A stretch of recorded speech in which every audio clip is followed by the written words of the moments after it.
Bonjour à tous et bienvenue pour cette nouvelle série de vidéos consacrée cette fois-ci à l'alchimie chinoise. Alors, la première chose qu'on pourrait dire, c'est que c'est pas très connu dans la présentation, dans les ouvrages, dans l'historique, dans le process même, dans les techniques, et on va faire connaissance avec tout ça.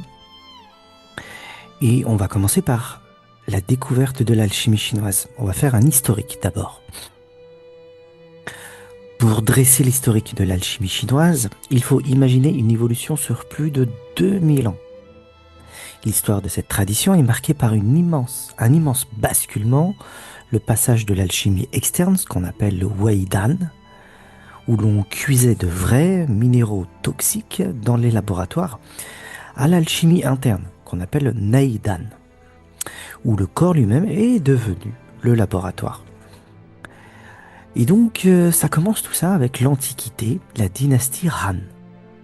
À l'origine, les taoïstes cherchaient l'immortalité physiquement, en ingérant des potions, souvent à base de cinabre, de plomb ou de mercure.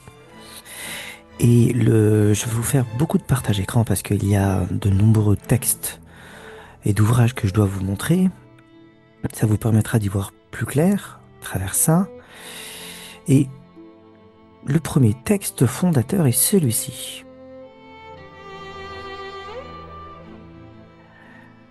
C'est l'accord des Trois, 2e siècle, et il est traduit en anglais, pas en français. Voici l'auteur. Et son importance, c'est le roi des textes alchimiques. Il unifie pour la première fois 3 domaines: la cosmologie du Yiking, le livre des mutations, la philosophie du Tao, Lao Tse bien sûr, et les pratiques de laboratoire. C'est lui qui a introduit le vocabulaire du chaudron, du fourneau, du plomb et du mercure, et il sera plus tard réinterprété pour fonder l'alchimie interne. Alors regardons un peu de quoi il en retourne. Extrait. Quan, Qian et Kun sont la porte et le passage du changement, le père et la mère de tous les hexagrammes. Kan et Li sont les murs intérieurs et extérieurs. Ils font tourner le moyeu et alignent l'axe. Féminin et masculin, ces 4 trigrammes fonctionnent comme un soufflet et ses embouts. Vous voyez que c'est assez hermétique, hein. Mais bon, voilà, le père, la mère, Kun et Qian, voilà. Ça, c'est l'extrait en anglais. Et là, vous regardez, il y a les trigrammes.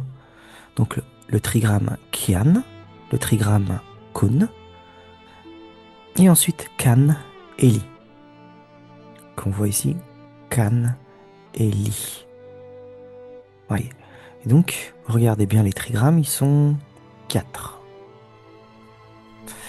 Bien, ce texte, voici l'ouvrage en anglais, The Seal of the Unity of the Tree.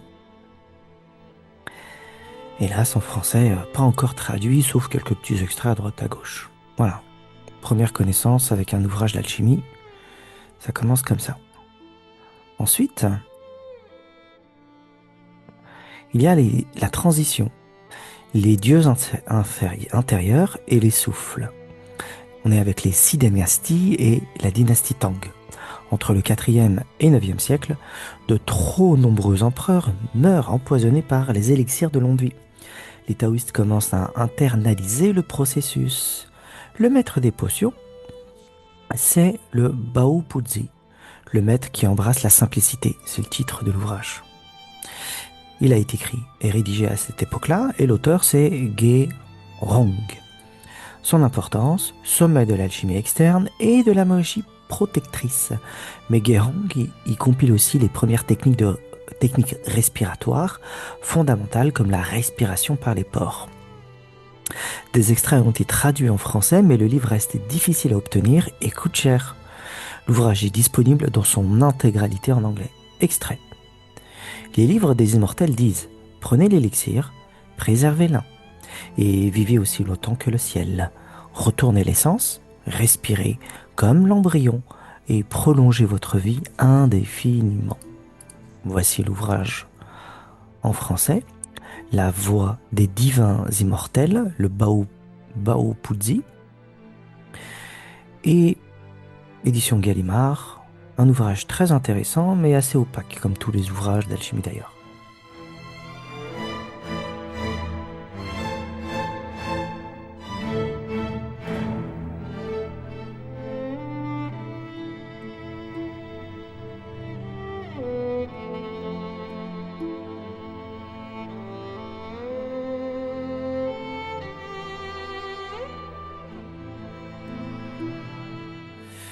Ensuite,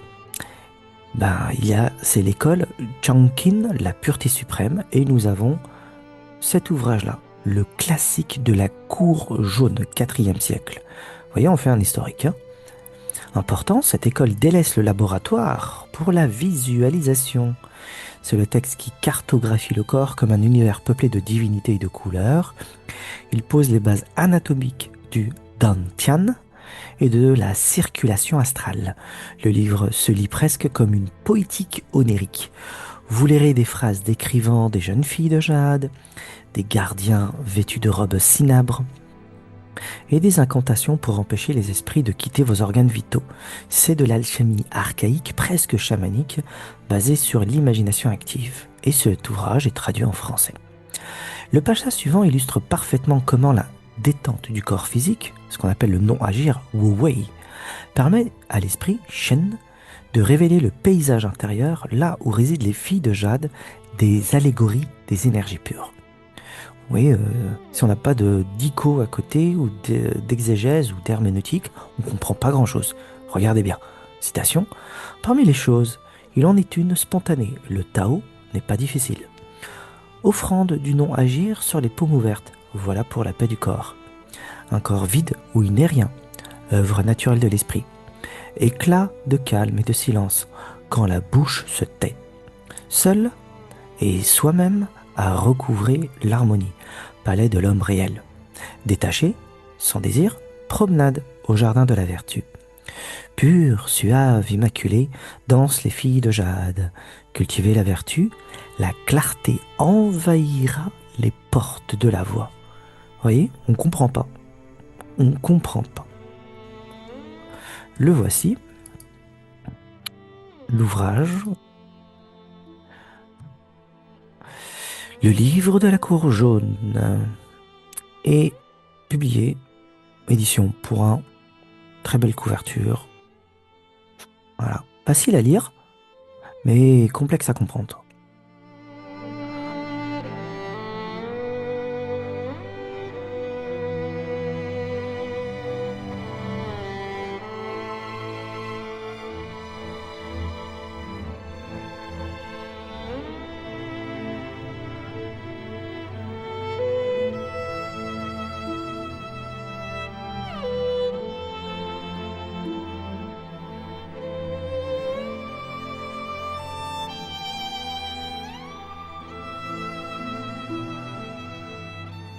Continuons.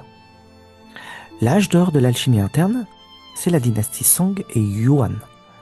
C'est la révolution. Du 11e au 13e siècle, le Neidan devient la forme dominante du taoïsme et l'alchimie se divise en deux courants géographiques et philosophiques majeurs. Il y a l'école du Sud et l'école du Nord. L'école du Sud, c'est la primauté du corps, Ming. Voici le fondateur, le nom. Et le texte central, Wu Zhen Pian, l'éveil à la réalité. C'est la philosophie. Cette école estime qu'il faut d'abord forger la vitalité physique, le Ming, l'énergie, avant de cultiver l'esprit, le Xing.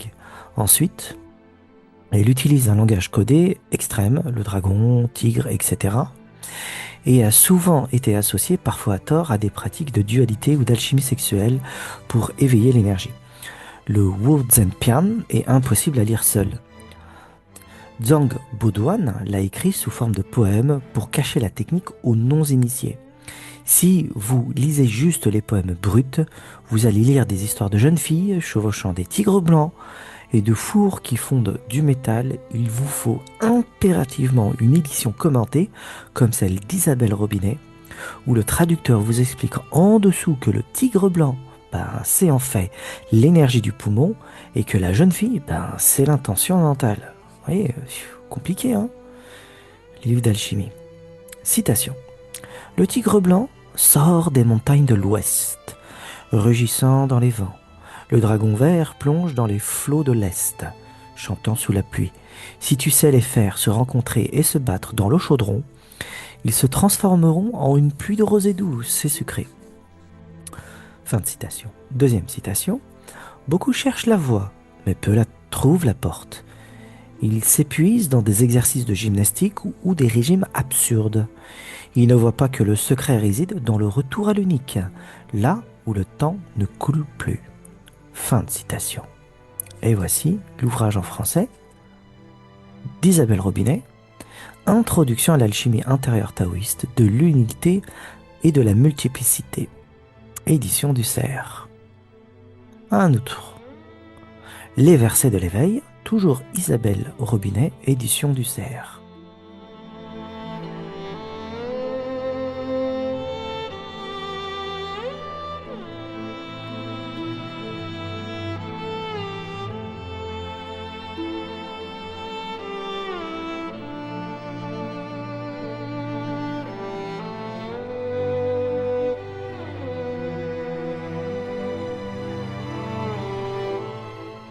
Et continuons notre lecture. Et ensuite, il y a l'école du Nord. Eh bien, c'est le Quanzhen, très connu, ce qui signifie la complète réalité. Et là, c'est la primauté de l'esprit, Xing. Le fondateur, Wang Chongyan, et ses 7 disciples, dont Sun Bu'er, c'est une femme, alchimiste extrêmement renommée dans cette tradition, et Kyu Shushi. L'importance, c'est une école monastique, ascétique et célibataire fortement influencée par le bouddhisme Chan, c'est-à-dire le bouddhisme chinois, qui deviendra le bouddhisme zen lorsqu'il sera, il voyagera jusqu'au Japon. Chan se transforma en zen. Elle enseigne l'inverse de l'école du Sud. Il faut d'abord purifier l'esprit et atteindre le vide mental, Xing, et le corps, Ming, s'ajustera de lui-même. C'est l'école taoïste la plus puissante aujourd'hui en Chine, dont le centre est le temple des nuages blancs à Pékin. On va en voir tout à l'heure des photos, des illustrations. Pour plonger dans l'esprit de l'école du Nord, Quanzhen, le texte le plus emblématique a été rédigé par Wang Chongyan lui-même. Il s'agit voici le titre en chinois, que l'on traduit par « Les 15 discours pour fonder l'enseignement ». Ce texte est le manifeste du Quanzhen. Contrairement au Wu Zhenpian de l'école du Sud que nous avons vu, ce n'est pas un poème crypté plein de dragons, de tigres et de métaux. C'est un manuel direct, brut et profondément ascétique qui explique comment un pratiquant doit vivre, dormir, méditer et dompter son esprit. Pour Wang Chongyan, la vérité spirituelle était universelle et il ne pouvait pas être enfermé dans une seule chapelle. En fondant l'école Quanzhen, la complète réalité, il a imposé une règle révolutionnaire. Tout disciple devait étudier 3 textes fondamentaux issus de 3 grands courants de la pensée chinoise. Voici les 3 piliers qu'il considérait comme indissociables. Le fameux Tao Te Ching de Lao Tzu. Pour la compréhension de la voix, Tao, de l'énergie et de la résonance avec la nature, c'est la base du travail sur le souffle et le corps, le sutra du cœur, le bouddhisme Chan, pour la maîtrise de l'esprit et la compréhension de la vacuité. Il considérait que le Chan était la méthode la plus rapide pour stabiliser le mental. Le classique de la piété filiale, on est avec le confucianisme. Pour l'éthique sociale, il pensait qu'on ne pouvait pas devenir un immortel si l'on n'était pas d'abord un être humain exemplaire, respectueux de sa famille et de la société. Wang Chongyan utilisait une métaphore célèbre. Les 3 enseignements sont comme les 3 pieds d'un chaudron. Vous voyez bien la métaphore. Elle renvoie à quoi? C'est le chaudron intérieur, bien sûr. Si l'un des pieds manque, le chaudron de l'alchimie interne ne peut pas tenir debout et l'élixir ne peut pas être forgé. Pour lui, le confucianisme soigne le comportement extérieur, le bouddhisme soigne l'esprit intérieur et le taoïsme soigne le corps et l'énergie vitale.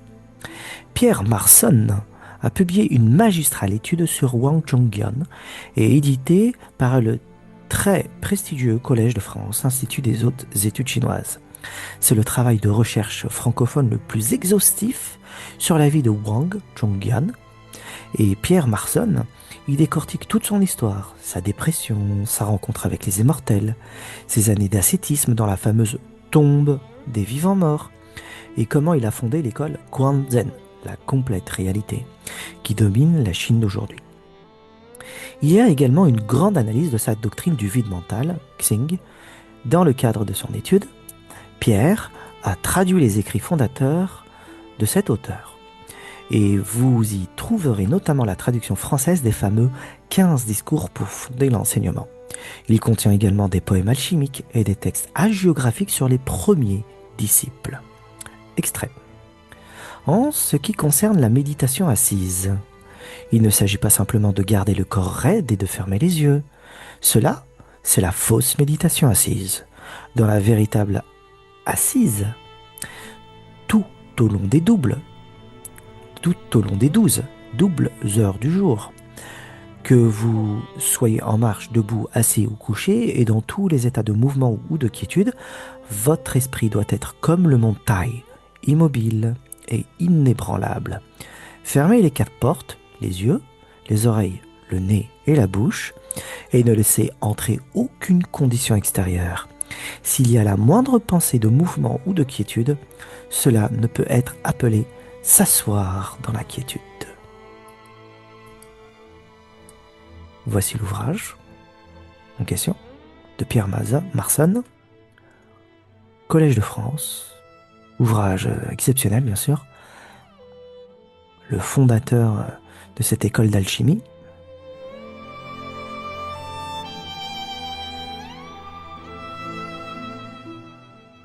Et maintenant, une petite synthèse de l'explication dynastie Ming et Qing. Hop, on bascule au XIVe jusqu'au XIXe siècle. Et à cette époque, les lettrés tentent de réconcilier le Nord et le Sud. Les textes deviennent un peu moins cryptiques et détaillent la physiologie avec plus de précision. On est avec l'école Wu Liu. Et là, vous avez le nom des fondateurs. Le texte central, c'est celui-ci, et il s'intitule « Le livre de la conscience et de la vie ». L'important, c'est la cartographie la plus précise du petit circuit céleste. On va découvrir ce qui se cache derrière ça. Ils décrivent exactement comment faire monter et descendre le feu avec la respiration. Ça, c'est justement le petit circuit céleste. Le texte original contient des gravures sur bois extrêmement célèbres qui montrent un moine en train de méditer avec les canaux d'énergie dessinés à l'intérieur de son corps, ainsi que l'ombryon d'or flottant au-dessus de sa tête, une fois la pratique achevée. Ensuite, on a un phénomène occidental, un autre texte, extrêmement connu en Occident, Le secret de la fleur d'or. Et c'est à cette époque-là.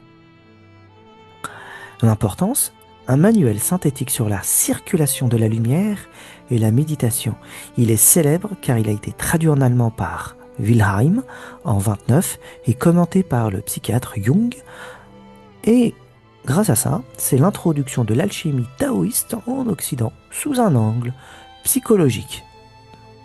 Tous deux, ces deux textes-là, que je viens de vous citer, le livre de la conscience et de la vie et le secret de la fleur d'or, tous deux sont traduits en français. Premier texte, un extrait, sur la fuite de l'énergie. Pourquoi l'homme vieillit? L'homme ordinaire laisse sa force vitale s'écouler vers le bas et se perdre dans le monde extérieur à travers les passions amoureuses. C'est ce qui crée le cycle de la naissance et de la mort. L'homme accompli rassemble cette même force vitale, mais l'empêche de s'échapper. Il la force à remonter à l'intérieur dans le canal du dos pour nourrir le cerveau. L'essence vitale est la même, mais la direction est inversée. Le secret de la fleur d'or. Sur la nature de la fleur d'or et de l'esprit. Maître Lu-Tzu dit, ce qui existe par soi-même se nomme la voie, Tao. Le Tao n'a ni nom ni figure. Il est la nature originelle, il est l'esprit originel. La fleur d'or est la lumière. Quelle est la couleur de la lumière? On se sert de la fleur d'or comme d'une image. Elle est la véritable énergie du grand Un, transcendant. Et voici des illustrations que vous trouvez dans le fameux texte que je vous ai cité. Ça, c'est l'embryon d'or qui commence à naître dans le chaudron. Voilà, ça c'est le chaudron. Vous voyez où il se situe maintenant, l'alchimie interne. Voilà d'autres illustrations. Là, on est avec une circulation de l'énergie. Là, on vous parle du chaudron.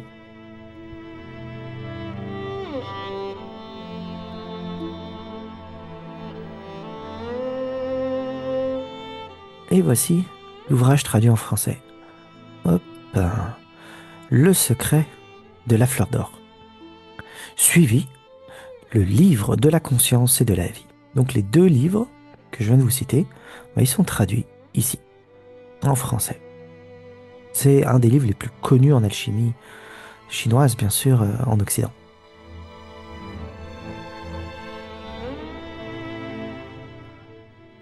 Ensuite, il y a la sécularisation de l'ère moderne au XXe siècle. À la chute de l'Empire et avec l'arrivée de la République, le taoïsme est persécuté ou jugé superstitieux. L'alchimie doit se réinventer pour survivre au monde moderne. Le pionnier, c'est lui. C'est Yang Weiqiu. C'est Maître Yin Shi. Le texte central, il s'appelle comme ça. Méthode de méditation assise de Maître Yin Shi, 1914. L'importance. Pour sauver ces pratiques millénaires, l'auteur les vide de leur vocabulaire magique et religieux. Il traduit l'alchimie de l'école Wu Liu en termes physiologiques et médicaux. Vous voyez, c'est un basculement, un basculement complet. Une grande crise au XXe siècle en Chine, avec l'arrivée du communisme, la colonisation occidentale et tout le reste, les guerres de l'opium et tout. La naissance du Qigong. Dans les années 50, le gouvernement communiste s'empare des travaux de Jiang Weiqiao et d'autres cliniciens pour créer le Qigong. Le but, l'immortalité et l'embryon d'or, c'est-à-dire le but de l'alchimie, est évacué pour ne conserver que l'aspect de santé publique et de gymnastique médicale. Donc, le Qigong provient de l'alchimie chinoise, taoïste, et vous avez vu une évolution jusqu'au XXe siècle, qui est une réduction de ce qu'est l'alchimie. Mais bon, passons. Yang Weiqiao raconte son agonie dans cet ouvrage, car il souffrait de la tuberculose. À la fin du 19e et du début du 20e siècle en Chine, cracher du sang à cause de la tuberculose était une condamnation à mort. Dans cet ouvrage, il raconte la façon dont il s'est tourné en désespoir de cause vers les vieux manuels secrets de l'alchimie taoïste, notamment ceux de l'école Wu Liu, avec le fameux circuit céleste. Et comment la pratique assidue a fini par irradier son corps de chaleur, terrassant la maladie. C'est le tout premier livre de l'histoire à avoir osé laïciser l'alchimie. Pour prouver que sa guérison n'était pas de la magie, il a retiré tous les mots comme dragon, tigre ou dieux intérieurs, et a expliqué ce qui se passait dans son corps en utilisant le vocabulaire de la science moderne. La circulation sanguine, le système nerveux central, l'oxygénation du cerveau, et c'est la naissance du Qigong moderne. Et l'ouvrage, hélas, n'est pas traduit en français, encore une fois.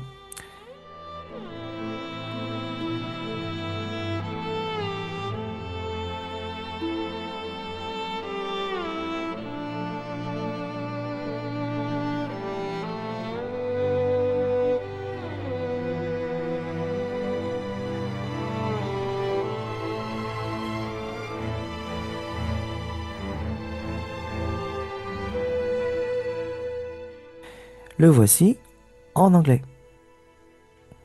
Maître Yin Shi. La naissance du Qigong. La naissance du Qigong. Mais pas très épais, facile à lire, une centaine de pages environ.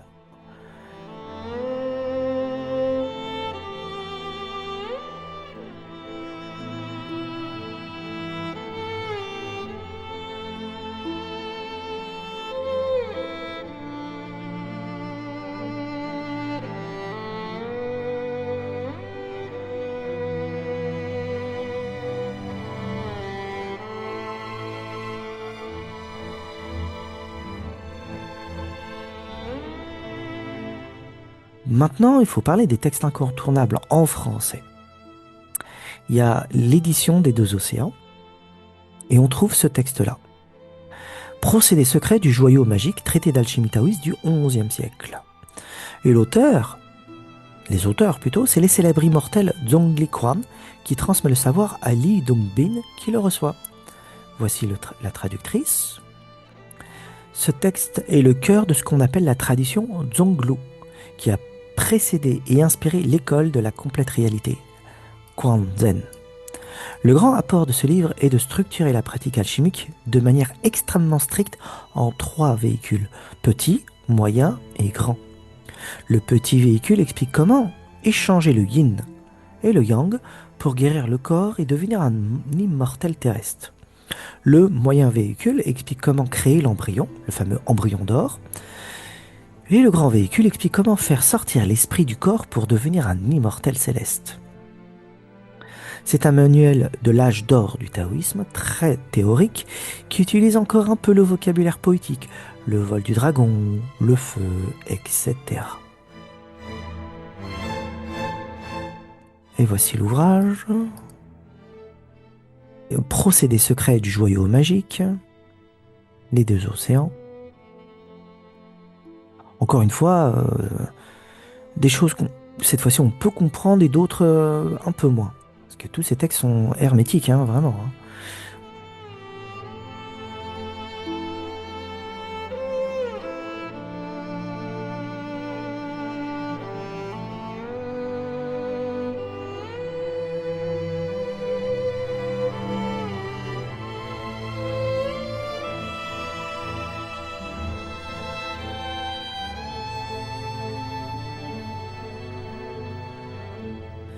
Ensuite, nous avons un autre traité d'alchimie qui s'intitule comme ceci. Traité d'alchimie de physiologie, voici ça, est réédité depuis. Le texte original, il est là. L'auteur, c'est Zhao Bishan. Il est récent. Et voici la traductrice. Zhao Bishan était le fondateur de l'école Qianfang, une ramification de l'école Wuliu. Constatant que la Chine moderne perdait ses traditions, il a décidé de briser la loi du secret et de tout dévoiler. Il évacue totalement la poésie, il décrit la pratique de l'embryon d'or comme une véritable biologie énergétique. Il explique exactement comment positionner la langue, combien de fois il faut respirer, comment faire descendre la chaleur, où placer la conscience, et surtout, il liste tous les phénomènes physiques normaux ou dangereux qui surviennent pendant la pratique, les sueurs, les visions, la chaleur. Catherine Despeux a enrichi cette traduction d'illustrations de l'anatomie occulte et d'une introduction monumentale qui explique le Dantian et le système des méridiens.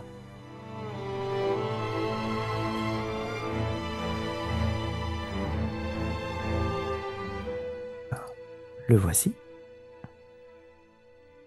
Ce sont des incontournables en langue française, ces deux ouvrages-là, y compris le livre de la Cour jaune, assez connu. Mais là, vous avez plutôt un exercice historique du commencement à la fin. Et nous allons découvrir doucement, bien tout ce qui se passe dans ces ouvrages, les pratiques.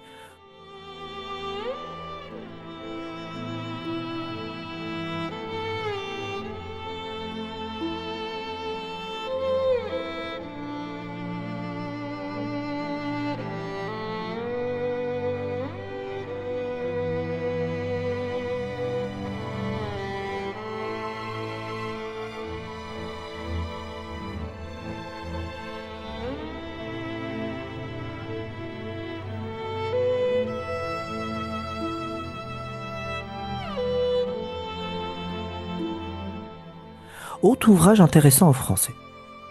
Taoïsme et corps humain. Vous voyez, c'est dispersé à travers plusieurs publications, éditeurs. On ne sait pas quoi faire, à quoi cela fait référence. Bien, cette vidéo sert au moins à structurer, disons, tous ces ouvrages, leur contenu et l'historique. Donc, quoi, ils doivent s'inscrire dans l'historique. On met un peu de clarté dans ce brouillard. Taoïsme et corps humain. Mais encore une fois, Catherine Despeux, édition Guitry Daniel. Nous parlions des estampes gravées sur pierre. Ce livre est entièrement consacré au décodage de la plus célèbre d'entre elles, la carte de la culture de la perfection. Catherine Despeux y traduit et explique chaque phrase, chaque dessin caché dans le corps, le palais, tonnerre, la lune, les animaux.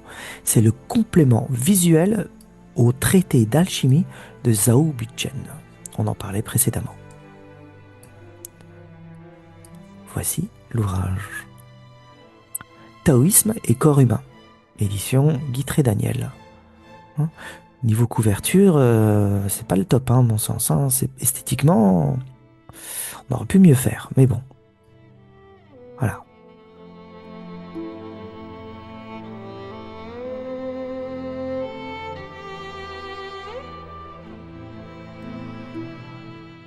Ensuite, un autre ouvrage de Catherine Despeux, La moelle du phénix rouge, édition de la Mesny, Guitré-Daniel aussi.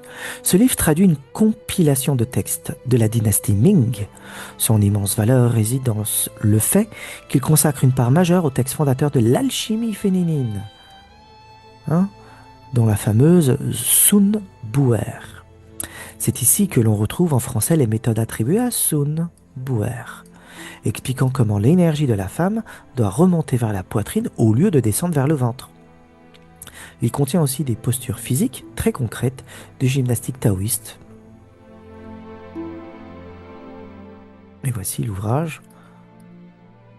C'est ancien, voilà, sur la couverture, Guitré-Daniel éditeur, La moelle du phénix rouge, Catherine Despeux.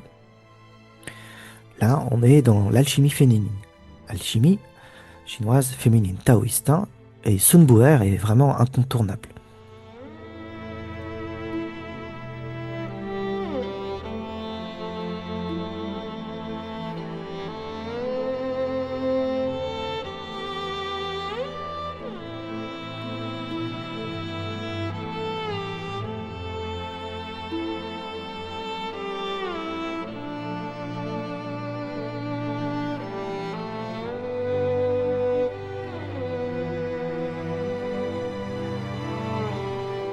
Continuons notre aventure avec d'autres ouvrages. Méditation taoïste, Isabelle Robinet, édition d'Hervy, Albin Michel. Isabelle Robinet a épluché les milliers de volumes du canon taoïste. Dans ce livre, elle ne traduit pas un texte en particulier, mais elle synthétise les méthodes de tous les textes d'alchimie. Et elle explique brillamment en français clair la différence entre l'école de la pureté suprême, visualisation des dieux, et l'école de l'alchimie interne, le feu et l'eau. Alors voici l'ouvrage en question. Voilà. Méditation taoïste.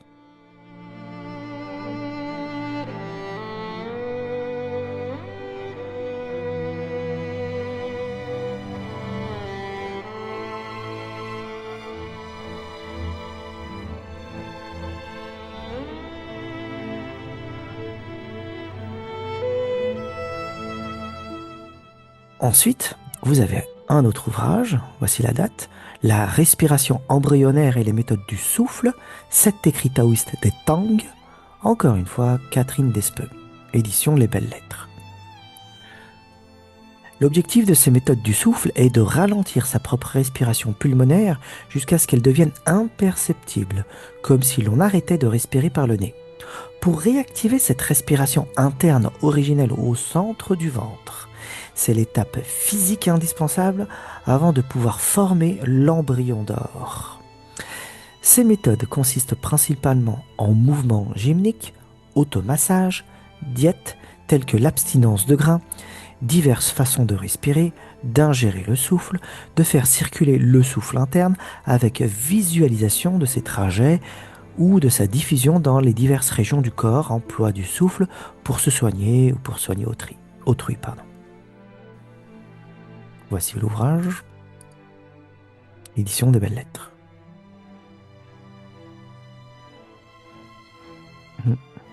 La respiration embryonnaire est importante en alchimie chinoise.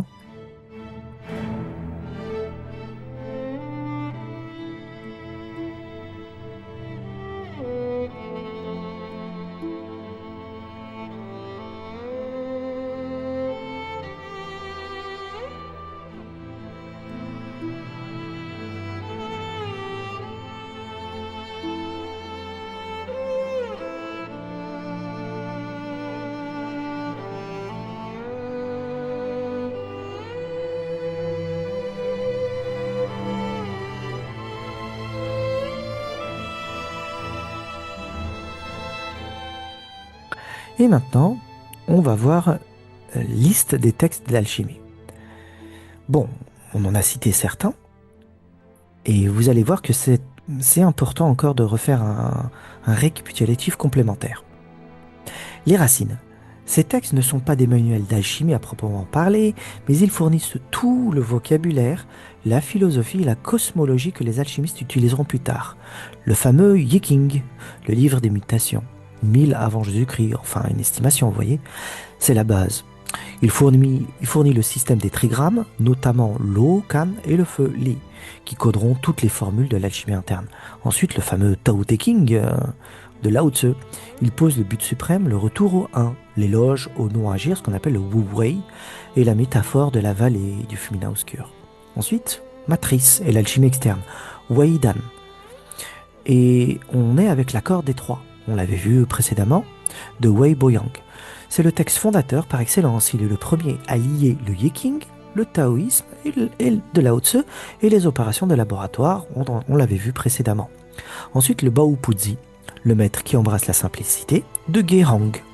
On l'a vu précédemment. C'est le sommet de l'alchimie externe. Il compile les recettes d'élixir d'immortalité à base de minéraux et de plantes, mais inclut aussi les premières grandes techniques de rétention du souffle corporel. Ensuite, on a la fameuse transition, visualisation et souffle. On a avec le classique de la cour jaune. Le grand texte de l'école Chongqing. C'est lui qui cartographie le corps intérieur, révèle que nos organes sont habités par des dieux intérieurs et enseigne comment avaler la salive lumineuse. On va voir tout ça doucement. Hein. On va décortiquer et faire une grande herméneutique de tout ça. L'âge d'or de l'alchimie interne, Neidan. C'est la grande époque, dynastie Song et Yuan, où la création de l'embryon d'or devient le cœur du taoïsme. Et bien là, vous avez le Wu Zhenpian, on l'avait vu, éveil à la réalité. C'est le texte fondateur de l'école du Sud. C'est le chef-d'œuvre de la poésie alchimique cryptée.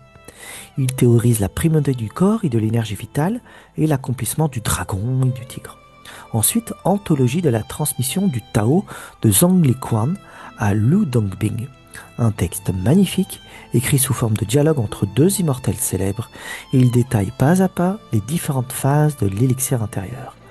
Ensuite, nous avons la grande synthèse, précision et physiologie, sous la dynastie Ming et Qing. Les maîtres veulent clarifier les codes pour sauver la tradition. Les principes de la nature spirituelle et de la destinée vitale, ce texte est fondamental car il est abondamment illustré. Il réconcilie les écoles du Nord et du Sud et explique très clairement l'alchimie en images, le dantian, la montée du feu, l'embryon. Ensuite, le secret de la fleur d'or, celui-ci traduit en français. Texte très accessible, axé sur la circulation de la lumière et la pureté de l'intention mentale pour faire éclore la conscience. Ensuite, le livre de la conscience et de la vie. Ces deux ouvrages traduits en français. L'école Wu Li. C'est sans doute le manuel le plus explicite sur la mécanique de la petite circulation céleste et la descente de l'énergie dans le dantian. Ensuite, nous avons ces fameuses cartes anatomiques, les textes visuels. L'alchimie chinoise possède aussi des textes qui sont en réalité des estampes géantes gravées sur des stèles de pierre. On a la carte de la trame intérieure, fin 19e siècle, gravée au temple des nuages blancs à Pékin. Il représente le corps humain, la tête, la colonne, le ventre, comme un paysage naturel avec des montagnes, une rivière, un paysan qui laboure avec un buffle, symbole du travail dans le dantian, et un tisserand, la circulation de l'énergie. Et ensuite, nous avons la carte de la culture de la perfection. Il est semblable au Neijing. C'est celui-ci que nous venons de voir, il est là. Il est semblable. Mais il intègre en plus toute l'astrologie, les phases de la Lune et le cycle des marées énergétiques en fonction de la colonne vertébrale.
方有佳人，却是耳独立。一顾情人愁，再顾情人过。宁不知情长与情过，佳人难再得。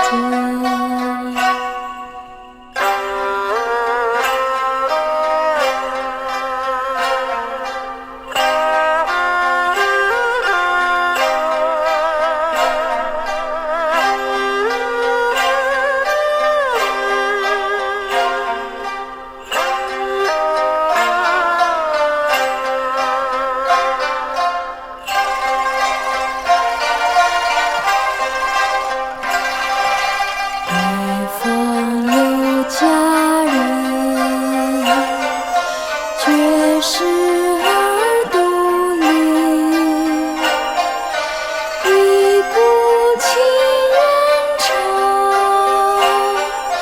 再顾情人过。宁不知情长与情过，佳人难再得。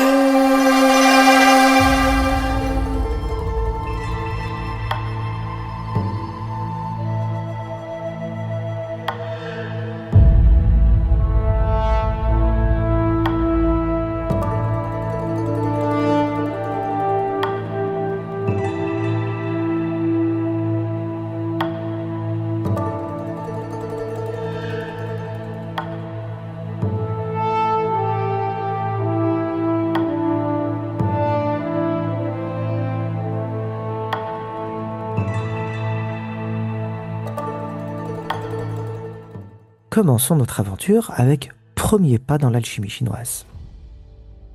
Les alchimistes utilisent un vocabulaire très strict pour mieux le contredire ensuite. Par un jeu de miroir où les opposés s'entremêlent, ils expriment l'idée que la logique et le mystère coexistent et que toutes les oppositions finissent par se rejoindre pour ne former qu'un. Le langage de l'alchimie est un langage qui tente d'exprimer le contradictoire, c'est-à-dire l'ambivalence. La dichotomie du réel est ainsi dissoute. Et cette dichotomie du réel, on découvre la voie du paradoxe, tel qu'on le découvre dans le courant zen au Japon avec les koans. L'une des facettes de ce système est le thème du monde à l'envers.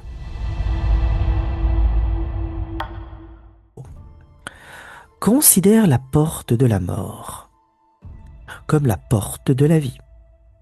Ne prends pas la porte de la vie pour la porte de la mort. Celui qui connaît le mécanisme de la mort et voit le renversement commence à comprendre que le bien naît du mal. Le soleil à l'ouest, la lune à l'est, le ciel et la terre et le ciel. Cela symbolise la croissance et l'union du yin et du yang, le renversement du cours des 5 agents.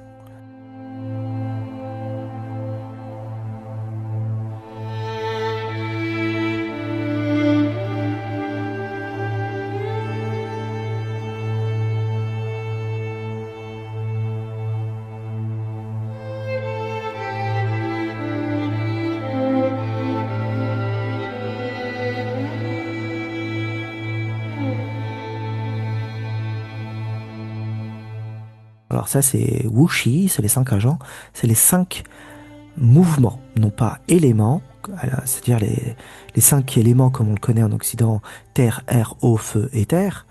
On est dans une autre vision du monde en Chine. Il y a une vision en dynamique de ces éléments, non pas statique et solide. Il y a les 5 mouvements, Wuxi, les 5 mouvements. Le renversement est l'un des principes fondamentaux de l'alchimie interne en Chine. Ce principe revêt de nombreuses formes et s'applique de différentes manières. Pour obtenir l'élixir d'or, l'équivalent de la pierre philosophale, il faut passer par plusieurs renversements.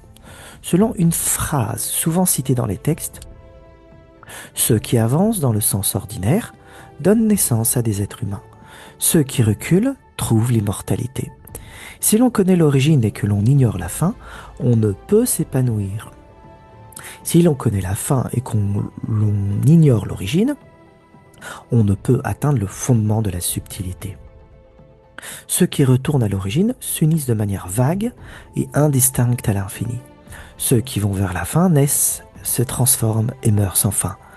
Aller en arrière et aller en avant sont indissociables, car l'origine et la fin ne font qu'un.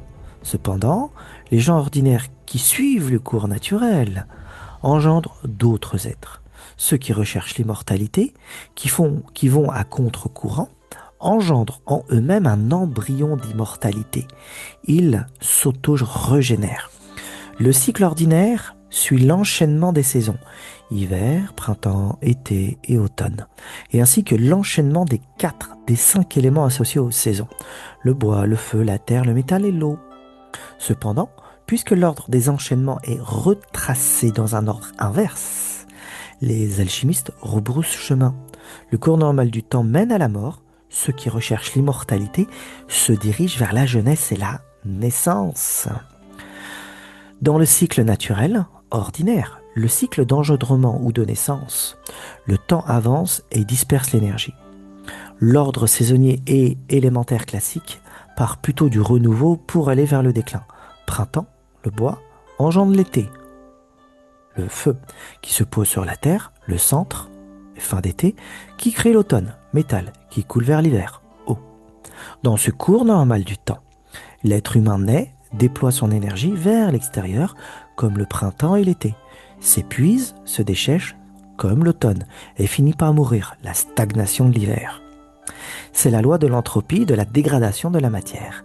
Les taoïstes considèrent que si l'on suit les lois de la nature, le cycle ordinaire, on est condamné à subir la loi de la nature, la mort.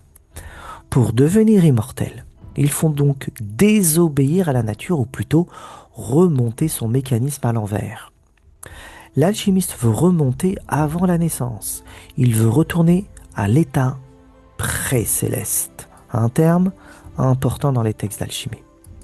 Cet état de pure énergie indifférenciée qui existait avant la création de l'univers et l'apparition du temps. Dans l'alchimie, on applique donc le principe de l'inversion.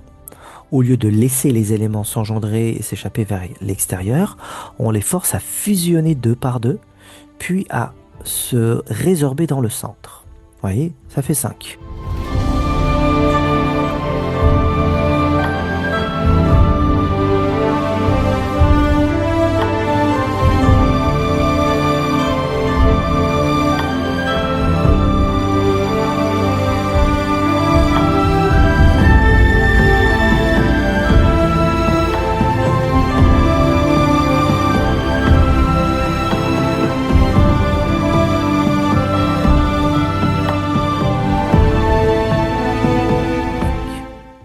Faire reculer le bois et le métal. Au lieu de laisser l'énergie du foie, bois, désir, s'enflammer, on utilise la respiration concentrée, métal, poumon, pour la couper et la remener à l'intérieur. Le métal dompte le bois. Faire fusionner l'eau et le feu. Au lieu de laisser le cœur, feu, brûler à vide dans la tête et les reins, eau, se vider par le bas, on les force à se croiser dans le ventre. C'est le retour à la terre. Une fois accouplés, ces éléments ne tournent plus en rond, ils sont précipités au centre, c'est-à-dire la terre, le fameux chaudron des alchimistes du Dantian. Voilà, vous avez les deux couples, bois, métal, eau et feu, tout ça se concentre dans la terre, le ventre. En rassemblant les 5 mouvements épars au centre, l'alchimiste crée le 1, ce qu'on appelle le pré-céleste, d'où naît ensuite le fameux embryon d'or.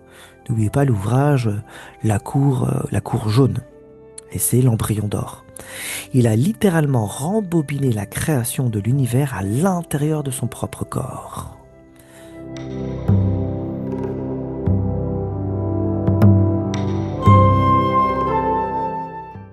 Selon les taoïstes, Avant la création de l'univers, il n'y avait qu'une seule énergie, pure, immobile et indivisible. C'est ce qu'on appelle le un ou l'état précéleste. Puis, l'univers a été créé. Ce un a explosé et s'est divisé pour former la matière. Il s'est divisé en deux, le yin et le yang. Puis s'est divisé en 5. Les 5 mouvements eau, feu, bois, métal et terre. À notre naissance, cette étincelle pure s'est divisée dans votre corps. Elle s'est éparpillée dans nos organes, les 5 mouvements, dans nos 5 sens et dans nos multiples pensées et émotions. Nous ne sommes plus un, nous sommes multiples et dispersés. Et parce que notre énergie est éparpillée, elle s'use. L'alchimiste comprend que s'il reste éparpillé, il va vieillir et mourir.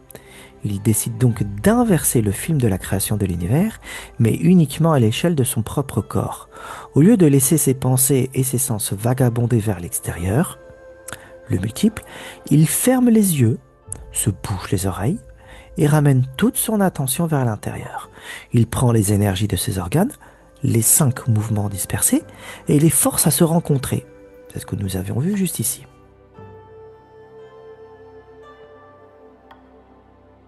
Il marie le feu de son cœur avec l'eau de ses reins. Il prend tout ce qui était séparé et le compresse au centre de son ventre, le chaudron, l'équivalent de la tanor pour nous. À force de compresser ces énergies dispersées en un seul point, elles finissent par fusionner totalement. En fusionnant, elles redeviennent exactement ce qu'elles étaient avant leur émergence. Une seule goutte d'énergie pure et indivisible, le fameux précéleste. Cette goutte d'énergie pure, c'est ce qu'on appelle le un, ou le retour au précéleste. Et parce que cette goutte contient le potentiel de créer une nouvelle vie spirituelle, les taoïstes l'ont poétiquement appelé l'ombryon d'or. L'un des principes fondamentaux de l'alchimie interne chinoise consiste à utiliser 2 éléments qui, à eux seuls, résument l'ensemble de l'œuvre alchimique. Ces 2 principes sont le yin et le yang, mais ils peuvent être symbolisés par l'ouest et l'est, le métal et le bois, le dragon et le tigre, le feu et l'eau, le féminin et le masculin, etc. Cependant, une caractéristique importante de cette discipline est qu'elle ne s'intéresse qu'au vrai yin, qui est le yin enfermé dans le yang, et au vrai yang, qui est le yang enfermé dans le yin. Ce sont là le cœur caché, la vérité interne cachée, ce sont les matériaux ou les ingrédients de l'alchimie. Le but ici est de faire passer l'interne et le caché vers l'externe et le visible. L'impossibilité de traduire l'expérience est rendue possible par la métaphore. Les alchimistes créent leur propre langage et il est extrêmement ardu d'en saisir le contenu sans avoir un bon guide. De plus, la lecture d'un texte alchimiste possède plusieurs niveaux de sens. Elle suit un mouvement rotatif d'ascension de compréhension, c'est-à-dire anagogique. Ainsi, le véritable lecteur est celui qui perçoit la pluralité infinie du texte, qui est à l'image de la pluralité de l'univers, de sa multivalence, qui admet sa propre réversibilité et ses propres contradictions. Et celui qui perçoit la non-canonicité des textes canoniques, comme l'un des textes fondateurs de l'alchimie, le Wu Zhenpian, éveille à la réalité, il l'expose. Oui, on trouve ça dans cet ouvrage-là. Il est traduit en français. Cela signifie que ces textes sont classiques, canoniques et fondamentaux parce qu'ils n'ont pas un seul sens réel et qu'ils sont précisément créés pour contenir simultanément des sens multiples.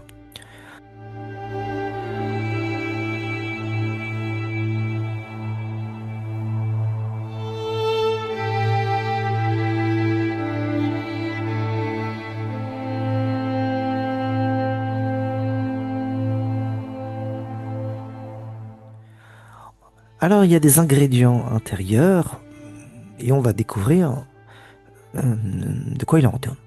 Il y a l'essence qu'on appelle le yin. C'est la substance qui nourrit le corps et qui en constitue la base matérielle, yin, faite des humeurs et des sécrétions imbibant le corps. C'est dans ce contexte que le yin est associé au sperme, quoiqu'il constitue aussi la quintessence des substances et des organes. Cette essence, ce germe de vie, et de puissance sexuelle est la force initiale de toute création aussi bien dans l'univers que dans le corps humain, où elle est localisée dans les reins, lesquels comprennent aussi, d'après les conceptions médicales traditionnelles chinoises, les organes génitaux. Et il y a une relation entre le yin et le qi. Maintenant, on va voir le qi. C'est le souffle, énergie vitale. C'est la matière subtile qui remplit le corps et assure le fonctionnement des organes. Force motrice de la vie, il est doué d'un caractère aérien et mobile, en même temps que d'une nature plus consistante, gazeuse et vaporeuse à la fois, qu'il associe à l'eau. À l'air qu'on respire, c'est la relation entre le qi et le yin. Comme pour les sens, le souffle possède aussi un aspect primordial et céleste, qui est appelé Wang Qi. Le souffle est donc le courant de la vie, le fil directeur reliant par sa mobilité et sa circulation spiralée les différents éléments du corps humain entre eux, assurant ainsi l'unité de ce corps avec l'univers. Grâce à ses mouvements en cercle qui lui permettent de trouver la juste tension, il garde en lui la polarité entre le yin et le yang, l'équilibre entre l'activité et le repos. Ensuite, nous avons l'énergie subtile, Shen. C'est la lumière de l'esprit, qui coordonne le souffle et l'essence, c'est-à-dire le qi et le yin. Le Shen se manifeste donc dans son dynamisme, à travers l'union des dualités, qui implique une réponse et en même temps une intelligibilité. Il faut pourtant toujours distinguer ce qui appartient au domaine du postérieur, au ciel, et qui se manifeste en tant que flot de pensée. Ce fameux le pré-céleste, ce qu'on appelle postérieur au ciel.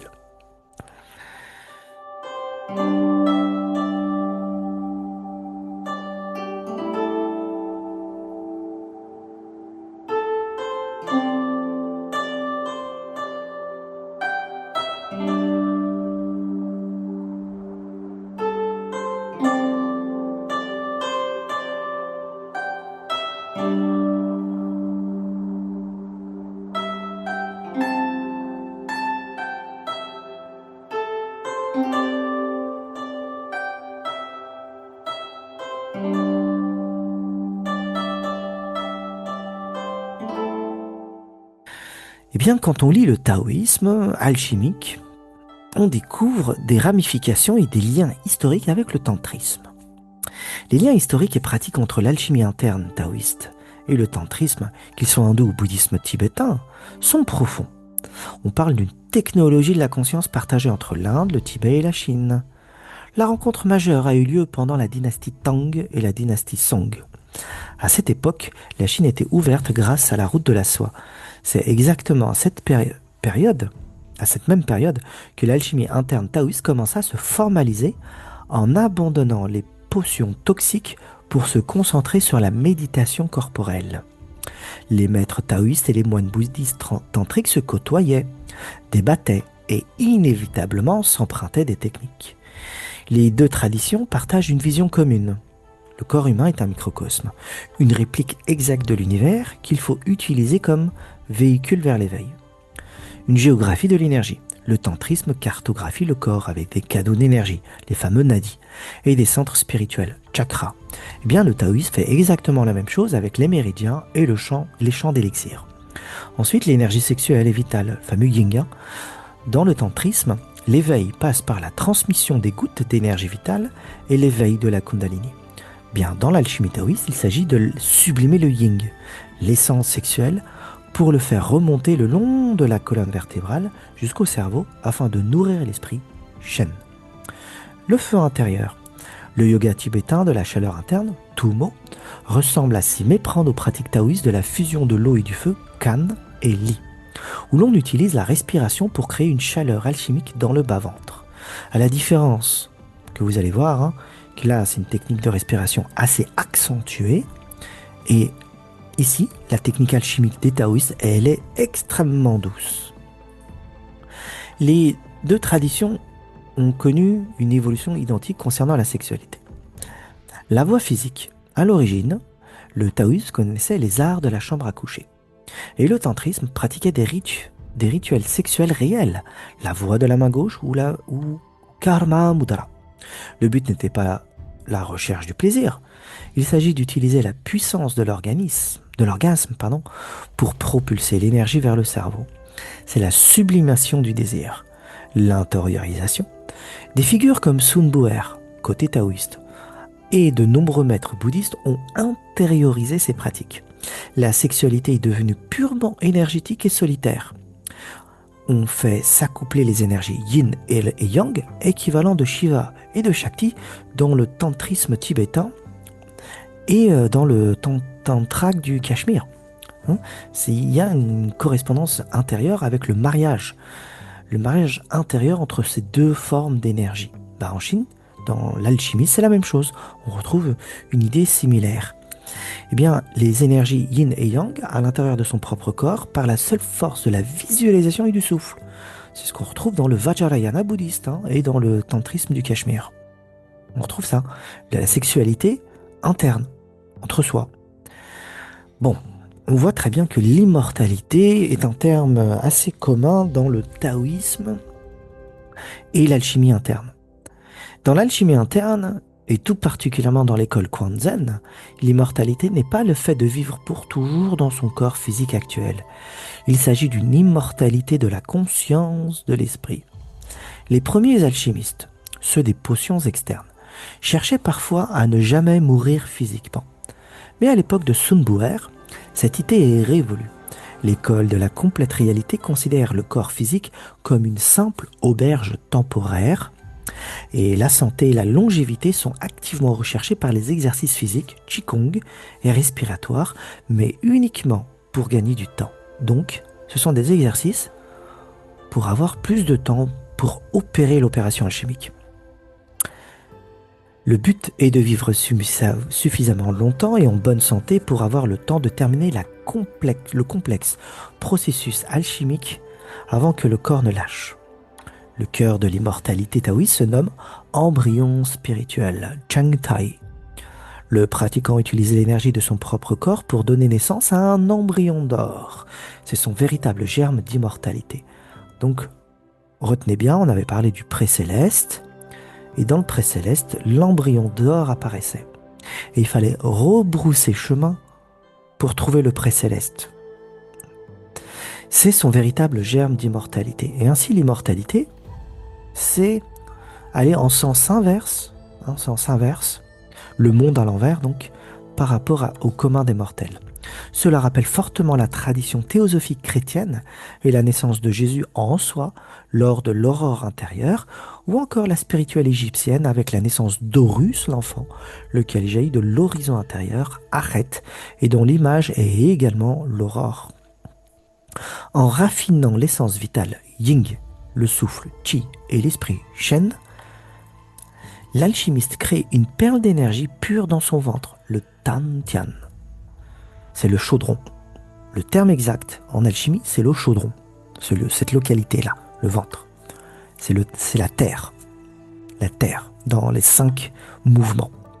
Par la méditation profonde, cette perle est couvée et nourrie jusqu'à former un embryon spirituel. Vous l'avez là. L'équivalent de la pierre philosophale.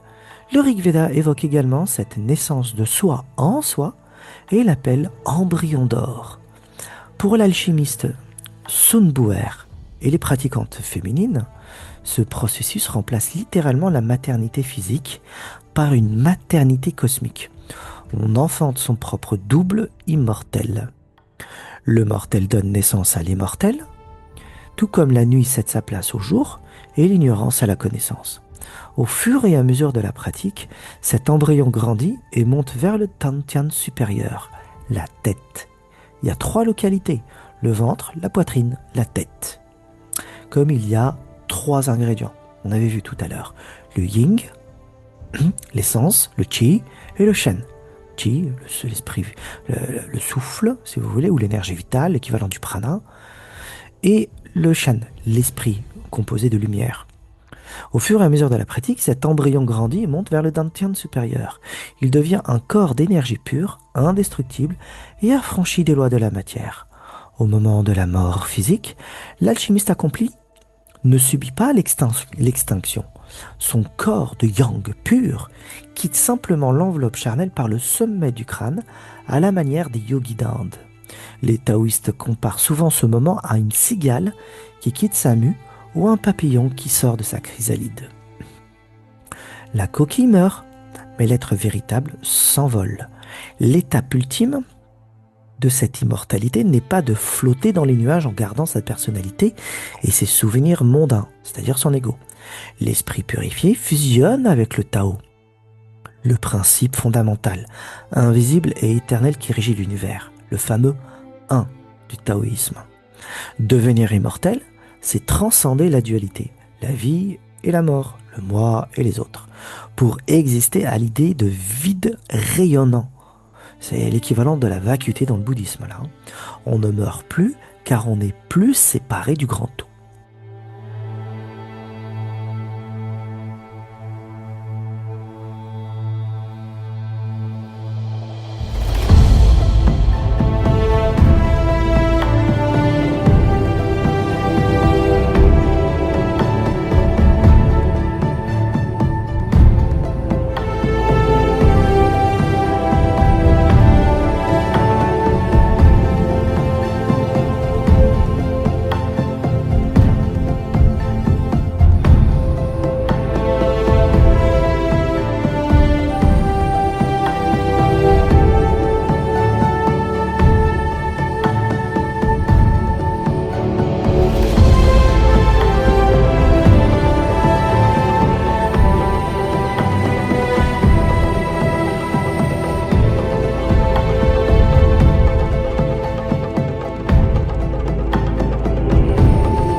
Les textes taoïstes se concentrent sur la fabrication de l'embryon d'or, nommé aussi parfois le grand élixir d'or, Jindan. L'élixir d'or, c'est la graine lumineuse. Elle est créée lorsque le pratiquant parvient à faire fusionner ses énergies yin et yang, Shiva et Shakti, à l'intérieur de son chaudron, le dantian, le centre énergétique du ventre ou de la poitrine. Parce qu'il y a 3 dantians maintenant, vous le savez, vous l'avez vu, ou plutôt remarqué, le ventre, la poitrine et la tête. Et le chaudron, c'est le ventre. Une fois cette graine d'or cristallisée, elle doit être couvée. C'est le développement de cette graine qui forme l'embryon d'or. Dans la symbolique taoïste, l'or symbolise l'énergie yang, la lumière pure de la conscience originelle, débarrassée de toute lourdeur matérielle, le yin. Les textes décrivent cet embryon comme une perle rayonnante, un soleil intérieur qui éclaire le corps de l'intérieur. Les taoïstes utilisent un vocabulaire délibérément calqué sur la reproduction humaine, mais appliqué à l'esprit. L'accouplement. Au lieu de s'accoupler avec une partenaire externe, l'alchimiste fait s'accoupler ses propres énergies internes, le feu du cœur et l'eau des reins, l'esprit et le souffle. De cette union naît la graine d'or. La gestation, c'est les 10 mois. Le pratiquant entre dans une phase de méditation profonde et ininterrompue. Il nourrit l'embryon avec son attention et son souffle. Symboliquement, les textes parlent de 10 mois de gestation, le temps d'une grossesse lunaire dans la tradition chinoise, bien que cela puisse prendre des années de pratique. Donc, la gestation des 10 mois est un terme symbolique. L'allaitement et l'éducation, c'est les 3 ans. Une fois l'embryon formé, il doit grandir et monter vers le cerveau. Le pratiquant le nourrit énergétiquement jusqu'à ce qu'il soit assez fort pour quitter le corps. Et là, vous comprenez quelque chose. Très bien, tout ceci se passe dans la réunification dans le ventre, le chaudron. Cela monte, une fois la croissance arrivée, monte au niveau de la poitrine et ensuite cela monte au niveau de la tête. Et ensuite, il y a la sortie de cet embryon au sommet du crâne. Et donc, vous voyez très bien le process. Le 1 qui devient 2, le yin et le yang, le Tao et le yin et le yang. Les 5 mouvements, c'est la création du monde. Le rebroussement du chemin consiste à fusionner les 5 mouvements qui sont dans le corps humain et on le met dans le chaudron à l'intérieur du ventre.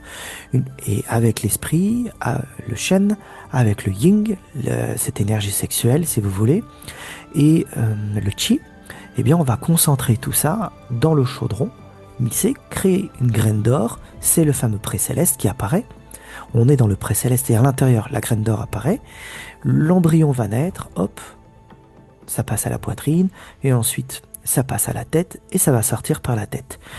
Et tout ceci est relié à des exercices de méditation, de visualisation, de respiration embryonnaire également, et d'autres aspects. Vous voyez, c'est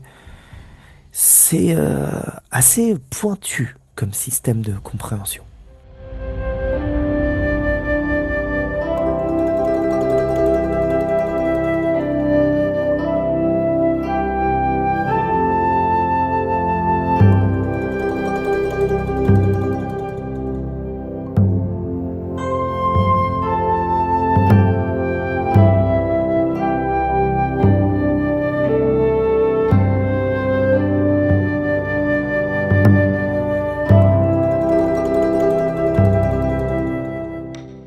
Pour les femmes taoïstes de la lignée de Sun Bu'er, la création de l'embryon d'or prend un sens encore plus intime. Le décapitage du dragon rouge, c'est l'arrêt des menstruations, sert précisément à conserver le sang et l'énergie vitale qui auraient servi à créer un enfant de chair pour les rediriger vers la création de cet enfant de lumière. C'est une maternité transcendée. Avant de fabriquer quoi que ce soit, l'alchimiste doit s'assurer que son chaudron, le corps, dans le ventre, ne fuit pas, c'est l'énergie du corps. Les 5 éléments, vous voyez les 5 mouvements. Dispersion vers l'extérieur. Dans la vie quotidienne, l'énergie vitale, Qi, est constamment dissipée par le stress, les émotions fortes, la sexualité débridée ou la mauvaise alimentation.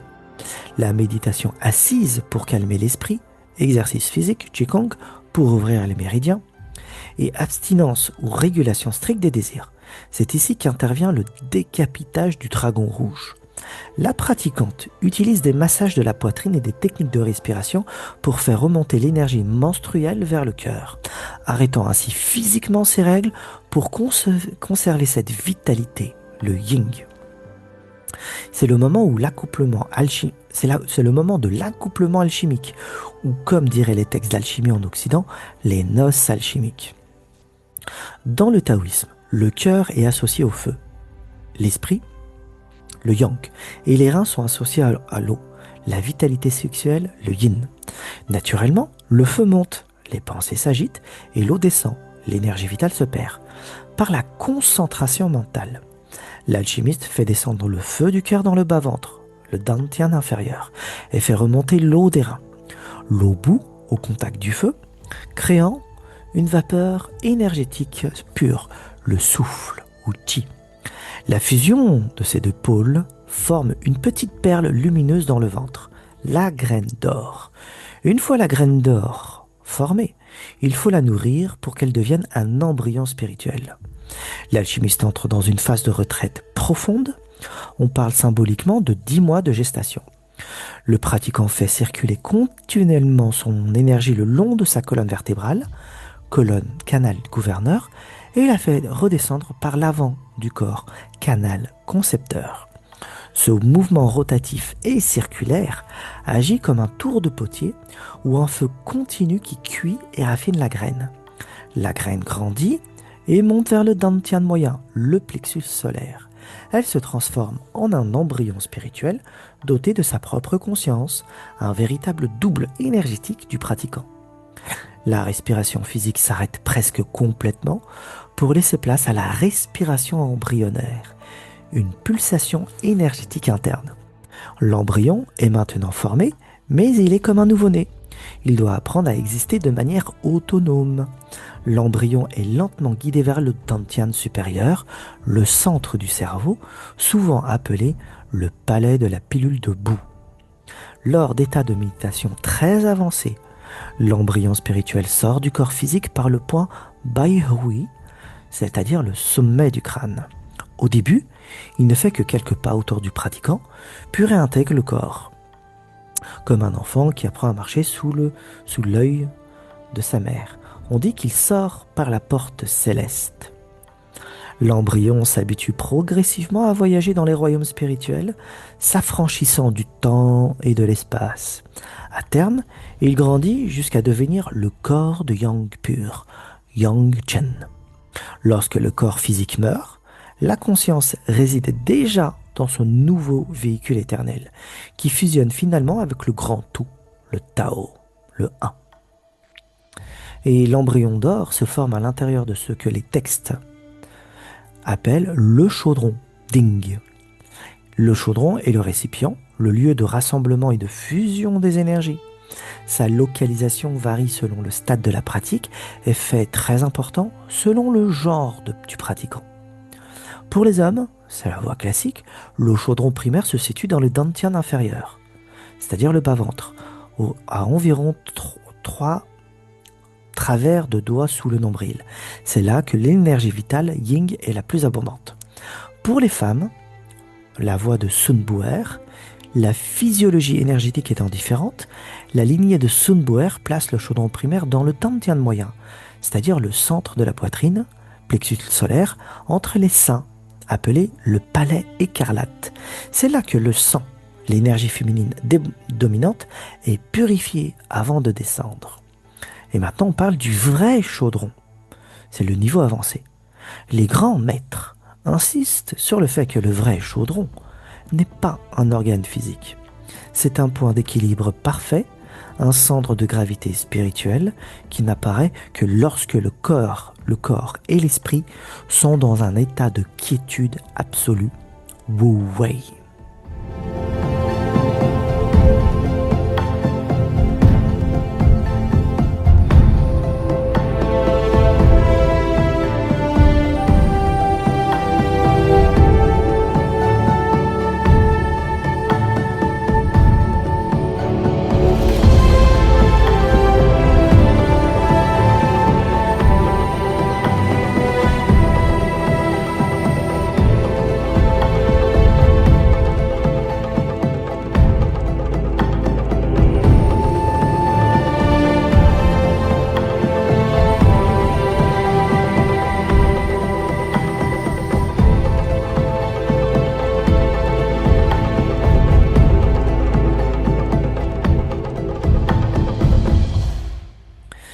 Si vous mettez des ingrédients dans un chaudron froid, il ne se passera rien.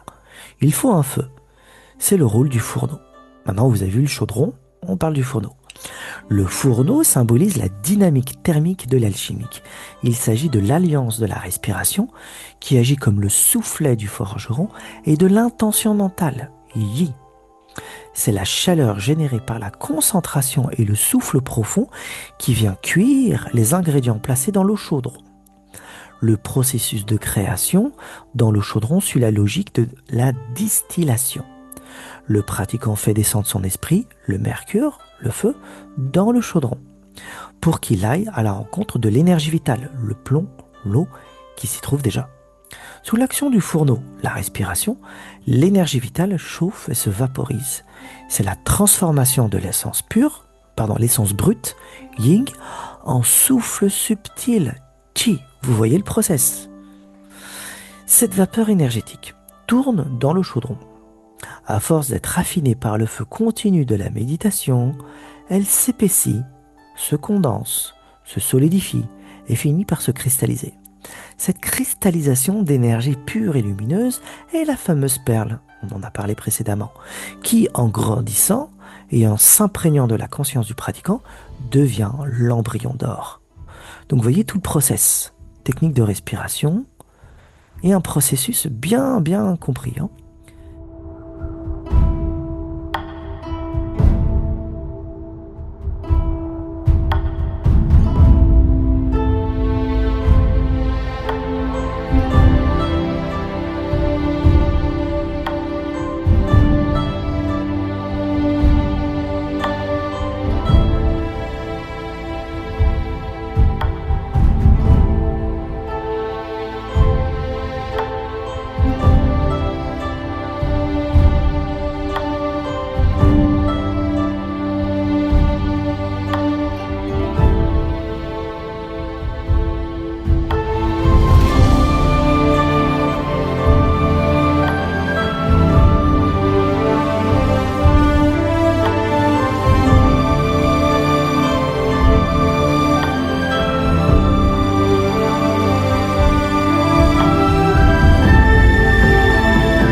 Visualisation.